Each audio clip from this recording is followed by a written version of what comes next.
And so to see a Senator Cruz be the same man today he was yesterday and the day before, you can trust me when I say when he becomes president, he'll be that man.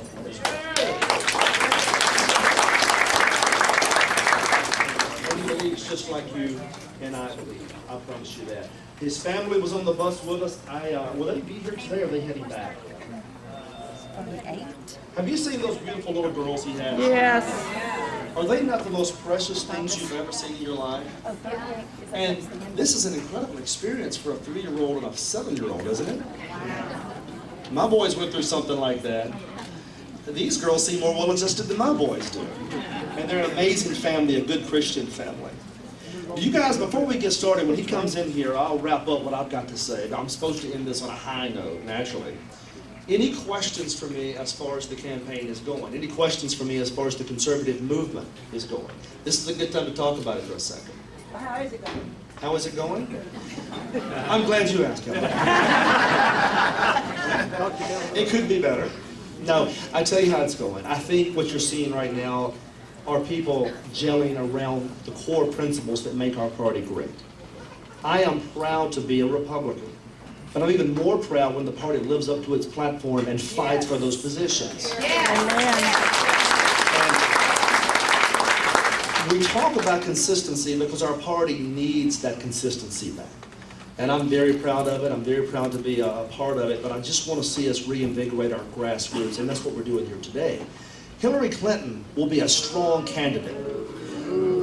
But we're tired of the Hillary Clintons of the world. Now, I'm going to offend a couple of people when I say this. I am also tired of all the Jill Bushes of the world. Now,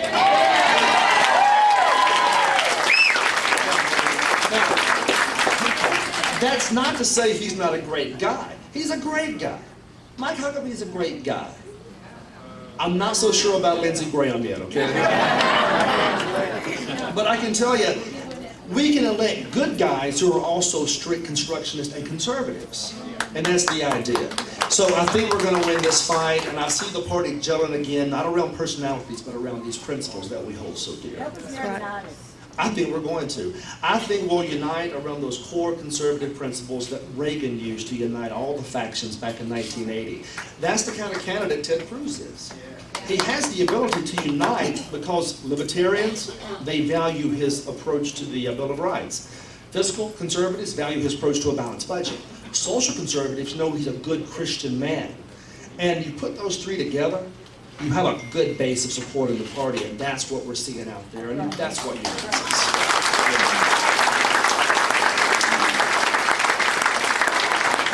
I think one of the last times I saw you, I was sticking a Chris McDaniel sticker on your back at the fair. Remember that? Well, That's behind you.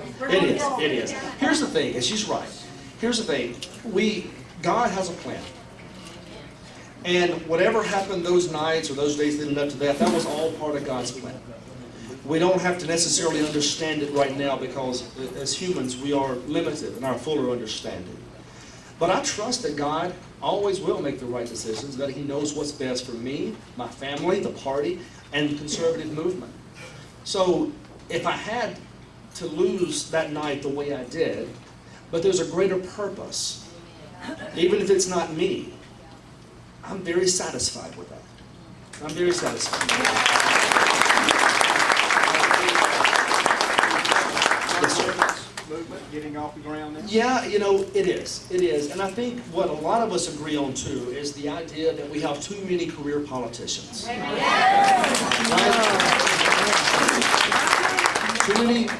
Too many people that have served as the state AG far too long. And we got a good one right here.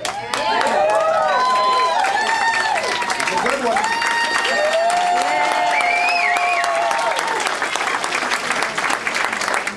Now, the best part about it is that we can do term limits by beating these guys, but also we can do it via the structural process. I love the idea because it gives us a fresh start. It makes sure that people like you have a say in government. It makes sure you have a chance to win seats in government. It doesn't have to be the same guys year in and year out. It's not that complicated. So we would like to see this new blood in the system. I think term limits goes a long way to doing that, and I would like for you to get involved with these efforts. Can you imagine if we have term limits in Mississippi, how fresh the legislature could be? And then you can imagine if we could get it in Washington, D.C., how nice and clean that might be for a change. So I'm looking forward to it. I can't wait to see it pass, and I will need your help, Tom, so you let me know. Any more questions before he comes in? How do we fix the structural process? Structural process. Right now, both parties in the upper echelon are united, not necessarily on principles, but on control of maintaining power. And we have to influence the structure one of a couple of ways. We can win elections, but it's very difficult because when you run against incumbents, you run against their machine, and you run against all the money they bring to bear. So we can raise the money for our candidates, we can win those seats and move forward with structural change slowly. Or we can allow term limits to give us the ultimate structural change. You know, Jefferson would have said, look, he wanted a revolution every 18 or 20 years. We don't need a political, physical revolution. We need a political revolution, a revolution of thought, of dissipation. I think he would have enjoyed that, and I think that's the structural reform we need. All right, more history. Thank you, thank you. You guys have no idea what you mean to me. And I go to these places and I see these faces, and it's almost emotional because it's like coming home to a family reunion. And you know, we respect the decision of the voters, and we respect what happened, but we know that God's in control. And the future is going to be bright for conservatives in Mississippi. Are there any more questions before he comes in? Are we ready?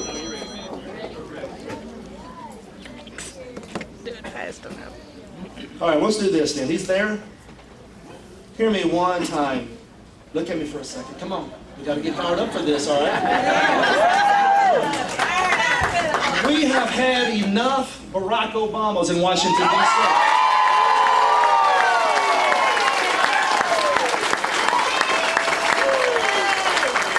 We've had enough Harry Reid's in Washington, D.C. Come on, look at me. We've had enough Mitch McConnell in Washington, D.C. It's time for a change. It's time for people of character and of principle. And this man coming in the door right now is that man.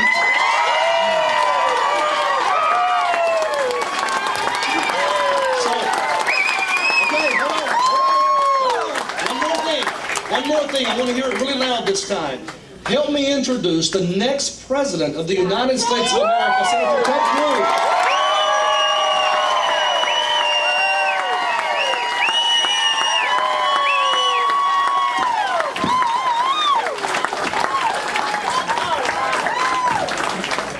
God bless the great state of Mississippi.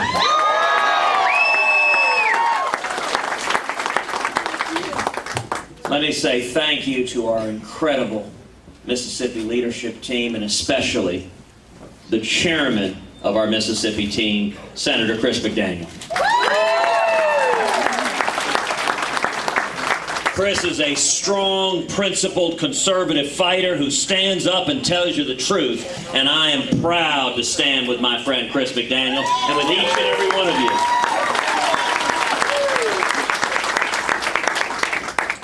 So we had kind of a quiet evening in Cleveland last week.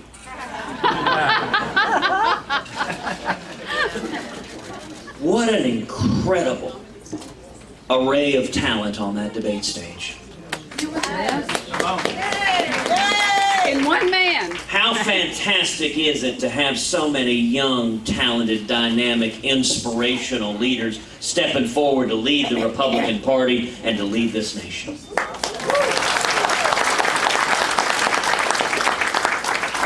And what a contrast with the Democrats.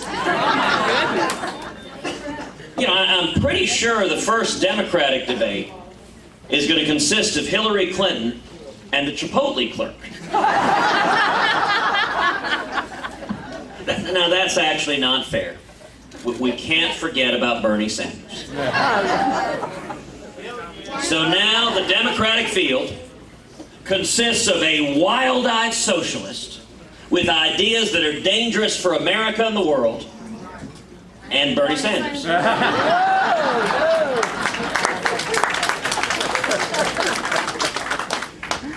And it looks like the Democrats, they're not even going to have a debate.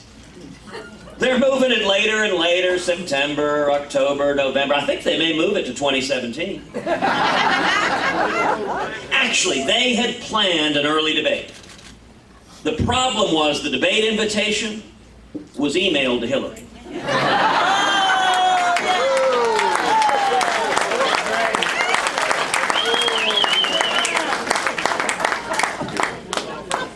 Let me thank you all for being here. Thank you for being here. Thank you for bringing Heidi. Absolutely. We are here, all of us, because America's in crisis. We're here because we love this nation, and right now, today, we're bankrupting our kids and grandkids. We're seeing our constitutional rights under assault from Washington each and every day. And America has receded from leadership in the world, and the world is getting much more dangerous every day. And yet I'm here today with a word of hope and encouragement and exhortation. I want to tell you that all across Mississippi and all across this entire country, people are waking up. They realize we can't keep doing what we're doing. We're going to change course, and we're going to get back to the principles that made America great.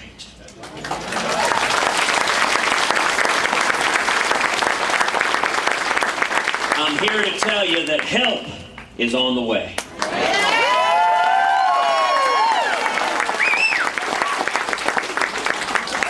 So I want to ask everyone here to listen to what my wife said, because I always listen to what my wife said. I want to take a minute to introduce, number one, Heidi Cruz, who is beautiful,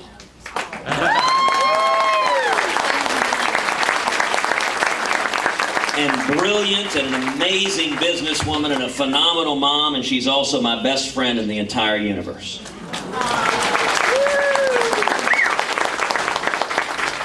And we also want to introduce our precious angels. This is Catherine, she's 4. Hi, Catherine. Hi, Catherine. And this is Caroline, who's 7. She's feeling uncharacteristically shy today. But they are the joys of our lives, and I'll tell you, on this bus tour, the 2 of them have been bouncing off the walls, having more fun.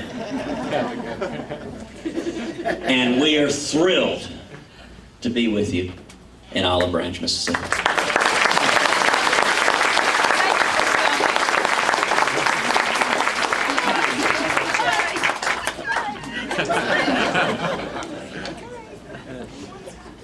And now I want to ask everyone to look forward.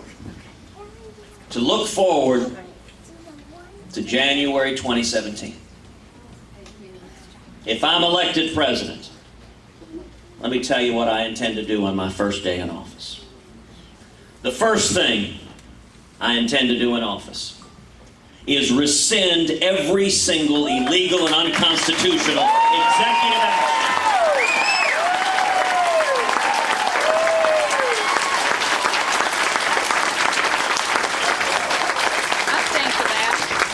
President Obama likes to say he has a phone and he has a pen.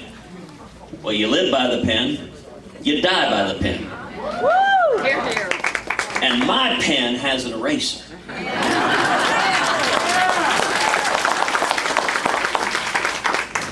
But sadly, the corruption hasn't been limited just to the White House. It has pervaded every aspect of the federal government, and we have seen in particular a Department of Justice that has become the most partisan, lawless Department of Justice we've ever seen.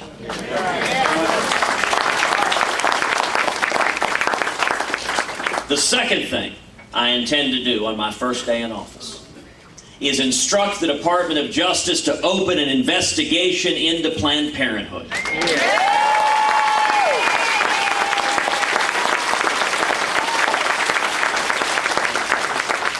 trying to prosecute any and all criminal conduct by that organization.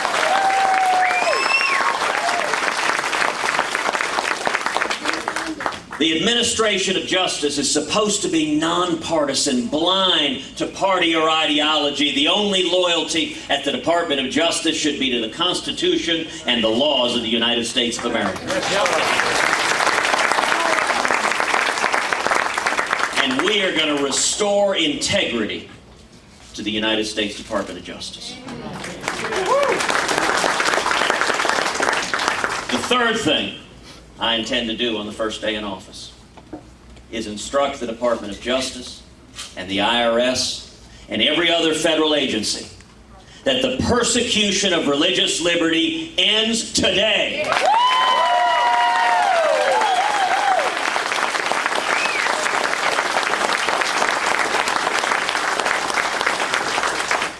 You know, many of us are familiar with the Little Sisters of the Poor. Little Sisters of the Poor, a Catholic charity that devotes the time and energy of nuns who've taken vows of poverty to caring for the poor and the elderly. Right now today, the Obama administration is litigating against the Little Sisters of the Poor, trying to impose millions of dollars of fines on the Little Sisters in order to force the nuns to pay for abortion-inducing drugs and others. Oh, boo. Now let me give you a real simple rule of thumb. If you're litigating against nuns, you've probably done something wrong. Amen.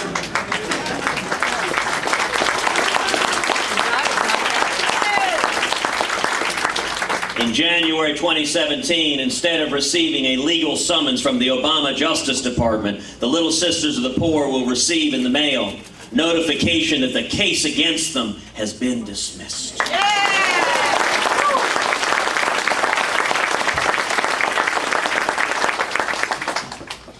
Y'all are making it real hard to talk when you're giving those onion rings out there. Wow, those look good. I am a Texan, and Yeah. is there any food on earth that isn't better deep fried? Twinkies. The fourth thing I intend to do on the first day in office is rip to shreds this catastrophic Iranian nuclear deal.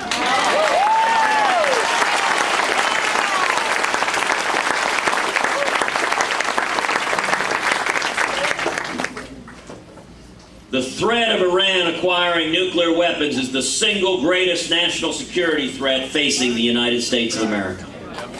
And international.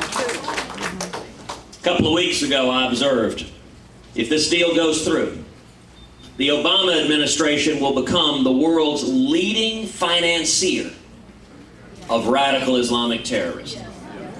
Is that treachery? Is that treachery? Well, in response to that, a week ago, President Obama, traveling abroad to Africa, took time out of his busy schedule to attack me directly for saying such a thing. I do so hate to dismay the man. But he said that was ridiculous to say. That rhetoric was too much, it was too far. You can't say such a thing. Now, sadly, it wasn't just Obama, it was Republicans too. Mitt Romney sent out a tweet to the world and said, Cruz has gone too far, it's over the line, you cannot use that rhetoric. Yes, you can. We have free speech still. Yes, you can. And then, sadly, Jeb Bush echoed those same comments, saying, easy now, don't say such things, ratchet it back a little bit, let's not talk about that. Let me give you a very simple principle. The truth isn't rhetoric. No, it's not.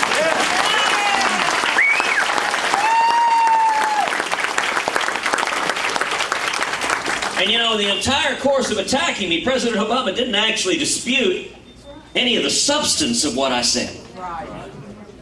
Here are the facts. Fact number one. Iran is today the world's leading state sponsor of terrorism. Fact number 2, if this deal goes through, over $100 billion will flow into Iran. Fact number 3, if that happens, billions of those dollars will go directly to Hamas, to Hezbollah, to the Houthis, to radical Islamic terrorists throughout the world, and those jihadists will use those billions to murder Americans, to murder Israelis, and to murder Europeans. If President Obama doesn't like the rhetoric of his administration becoming the world's leading financier of radical Islamic terrorism, there's an easy solution. Stop financing radical Islamic terrorism.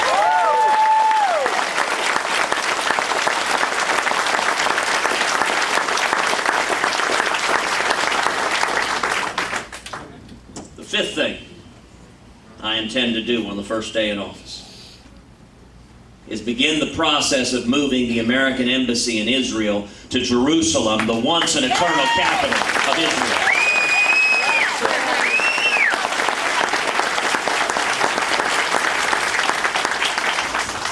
Now, a lot of presidential candidates have made that promise, both Republicans and Democrats. And what ends up happening is they get to the White House, and their team comes in and they say, you know, if we do that, there'll be a lot of people in the Middle East unhappy with us.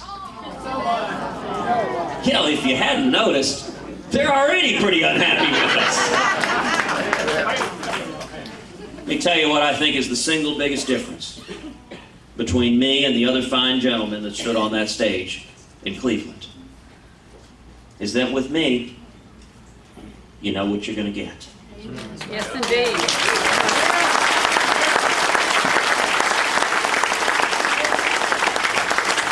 And with me, when I tell you I will do something, I'm going to do exactly what I said I would do.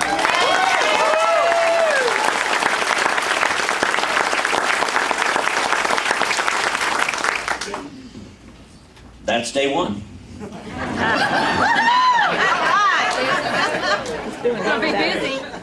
There are 365 days in a year, 4 years in a presidential term, and 4 years in your second term. Yes.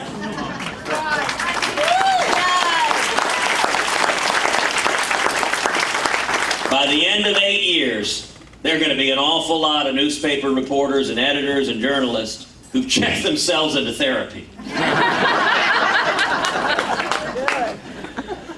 In the days that follow that first day, I will go to Congress and we will repeal every word of Obamacare.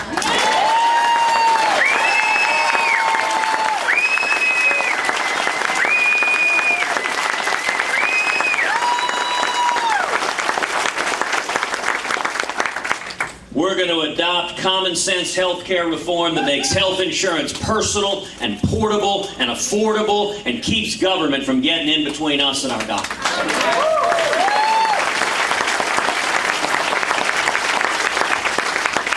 In the days that follow, I will direct the Federal Department of Education, which should be abolished.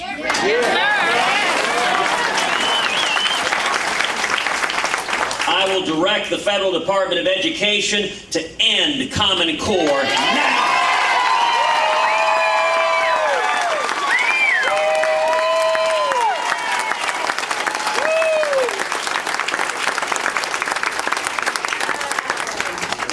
In the days that follow, we will rebuild our military and we will honor the commitments to our soldiers and sailors and airmen and Marines and to our veterans.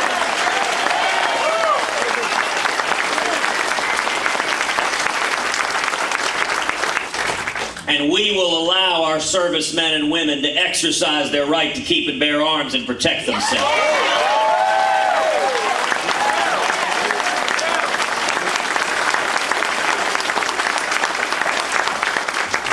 What kind of administration is afraid to give guns to Marines but wants to give a nuclear weapon to Iran?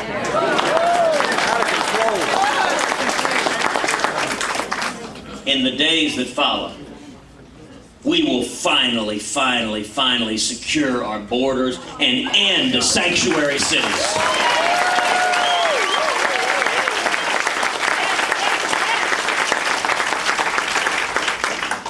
You know, that's one of the starkest differences in the Republican primary field. In Cleveland last week, of the Republican candidates on that stage, a majority of the candidates have publicly supported amnesty. That's right. I have never supported amnesty. I never will support amnesty, and I led the fight to kill amnesty alongside Senator Jeff Sessions. The rule of law matters.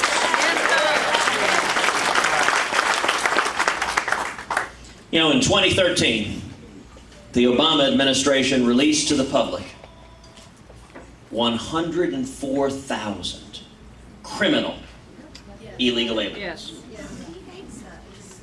Among those were 196 murderers, illegal aliens with homicide convictions. Among those were over 400 with sexual assault convictions. Among those were over 16,000 with drunk driving convictions. A couple of weeks ago, in the Senate Judiciary Committee, we had a hearing with the head of Immigration Enforcement. I heard that. Well, I asked her a couple of simple questions. I said, tell me, how many murderers did the Obama administration release yesterday? I don't know, she said. Didn't do her homework. How many rapists? I don't know. How many drunk drivers? I don't know. I'll tell you right now, in a Cruz administration, the answers to those questions will be 0, 0, and 0.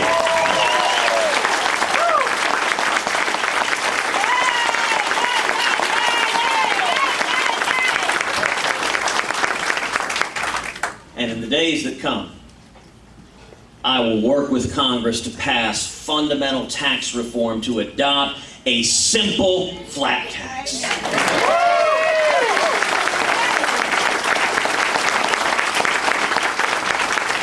So that every American can fill out his or her taxes on a postcard.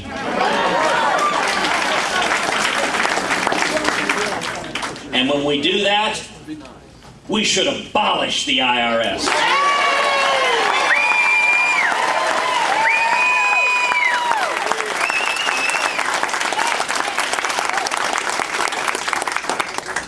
There are about 90,000 employees at the IRS. We need to padlock that building. Take all 90,000 and put them down on our southern border.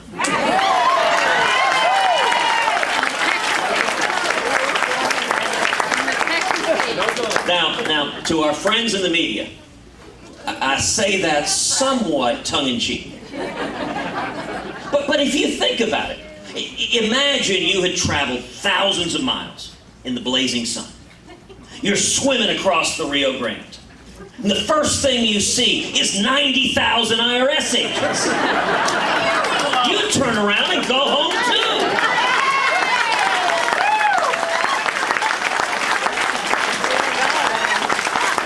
Singing my song. Wow. Now some of y'all may be thinking, all of this makes sense to me. It's basic common sense. Live within your means. Don't bankrupt your kids and grandkids. Follow the Constitution. But can it happen? You know, if you listen to the Democrats, if you listen to the media, although I repeat myself, they will tell you there's nothing we can do. They want everyone here abandon hope, all ye who entered here. You know, Scripture tells us there's nothing new under the sun. I think where we are today is very, very much like the late 1970s. Late 1970s, I think the parallels between Barack Obama and Jimmy Carter are uncanny. Same failed domestic policies. Same misery, stagnation, and malaise. The same feckless and naive foreign policies. In fact, the exact same countries, Russia and Iran, openly laughing at and mocking the President of the United States. That's right. Yes. You know, the one person in America thrilled with the job Barack Obama's doing is Jimmy Carter. You can excuse him for his age. Now, why does that analogy give me so much hope and optimism? Because we know how that story ended.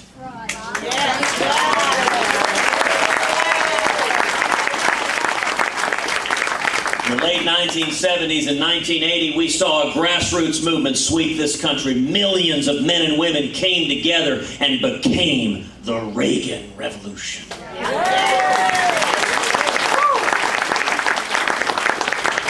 And it didn't come from Washington. Washington despised Ronald Reagan. Yes. If you see a candidate who Washington embraces, run and hide.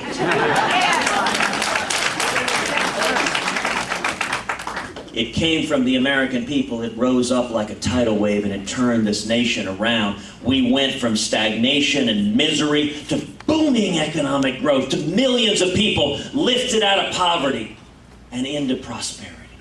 We went from our hostages languishing in Iran to winning the Cold War and tearing the Berlin Wall to the ground.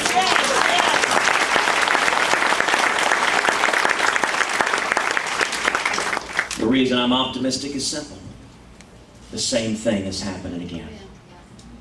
Here in the state of Mississippi, all across this country.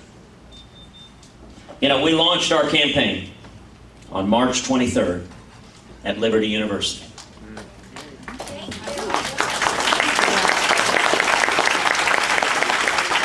The New York Times quickly opined, Cruz cannot win. Because the Washington elites despise him.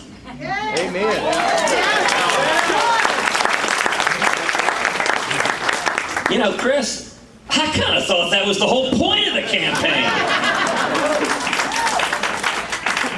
Listen, if you think Washington's doing just fine, if you think we need to continue in the same basic direction, just kind of fiddle around the edges, then I ain't your guy. On the other hand, if you think Washington is fundamentally broken, if you think there's a bipartisan corruption of career politicians in both parties who get in bed with lobbyists and special interests, and we need to take power out of Washington and back to we the people, that is what this campaign is all about.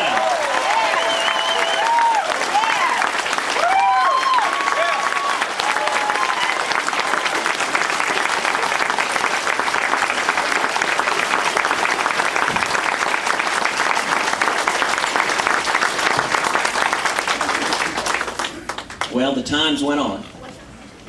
They said, okay, maybe the grassroots are going to be with Cruz. But he ain't going to have any money. You know, the Washington elites, they control all that money, and all the lobbyists, they're with other Republican candidates that aren't going to rock the boat. They're going to keep that gravy train flowing. Well, a couple of weeks ago, all the campaigns filed their fundraising reports. Out of 17 Republican candidates, do you know which campaign raised the most hard money? Ted Cruz. We did!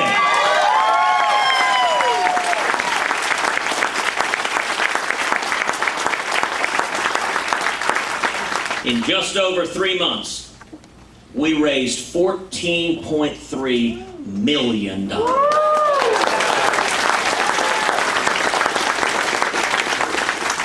That came from 175,000 contributions in all 50 states. People who went online to tedcruz.org. Tedcruz.org. Tedcruz.org. It's tedcruz.org. Our average contribution was $68. Yeah. That is the power of the grassroots.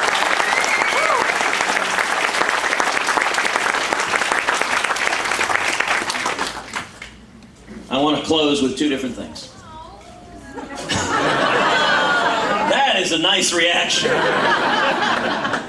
You know, being in this business, I think every candidate lives in mortal fear that you'll be given remarks, you utter the words "in conclusion," and you get a standing ovation. So that's a much better response. I appreciate that. First thing I want to do is I want to make a very specific request of everyone here. 3 requests. Mississippi is going to play a critical role Yes, sir. in the Republican presidential primary. We're going to start with Iowa, New Hampshire, South Carolina. The first 3 states always have a big, big impact, and we are all in Iowa, New Hampshire, South Carolina. We've got incredible teams on the ground in all 3 states. But 10 days later, we're going to hit Super Tuesday, the so-called SEC primary. I got to say, by the way, Mississippi and Texas, we agree on just about everything. Well, except football. I'm for Texas. Welcome. You can't be right about everything. Go Aggies. I'll tell you, it was even worse. 2 days ago, I was in Alabama, and someone called out a football point, and I did have the foolishness or audacity to say, you know what, if Colt McCoy hadn't been injured, we'd have whooped you in the Rose Bowl. And they didn't tar and feather me. I somehow made it out of there alive. Oh, wow. Mississippi is going to be an early March primary. And I view the role of the southern states. Together, we're going to ensure that the next Republican nominee is a strong and genuine conservative.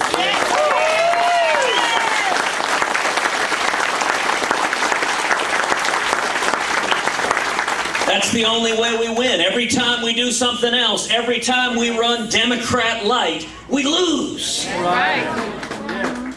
Dole, McCain, Romney. So I want to ask each of you 3 things. Number 1, we are building a grassroots army. From the ground. Across Mississippi, across all of the SEC states, across the country. The power of we the people together, the power of us standing together is incredible. Chris is leading the effort. Keith has helped leading the effort with Chris. We've got an unbelievable leadership.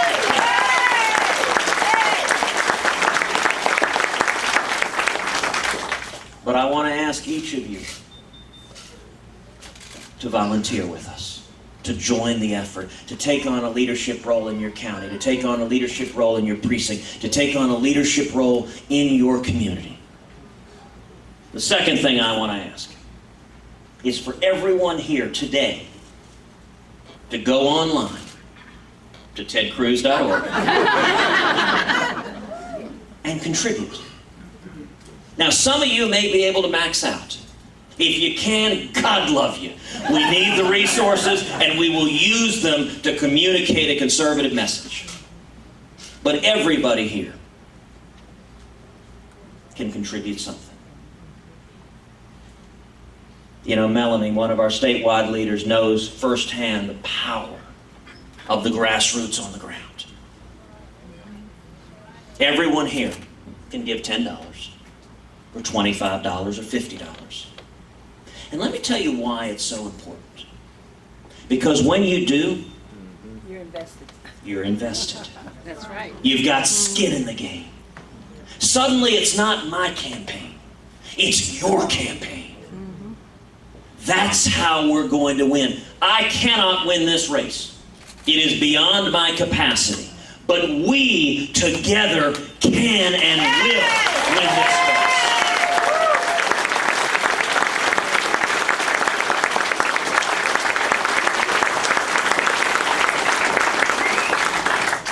The third thing I want to ask you to do is pick up the phone and call your friends and neighbors, call your family, call your mom, call your son, call your next door neighbor, your coworker, your college roommate. Say, listen, This election matters. It matters to me. It matters to my family. It matters to my... Freedom isn't some abstract concept we read about in a school book. It's personal. It's real in our families. When I think about this campaign, I think about Heidi. I think about our girls, Caroline and Catherine. What kind of world are our daughters going to inherit? You know, our parents and grandparents, they gave us an America where the future was brighter, where opportunity was greater, where freedom was more expansive, where prosperity and abundance were ahead of us.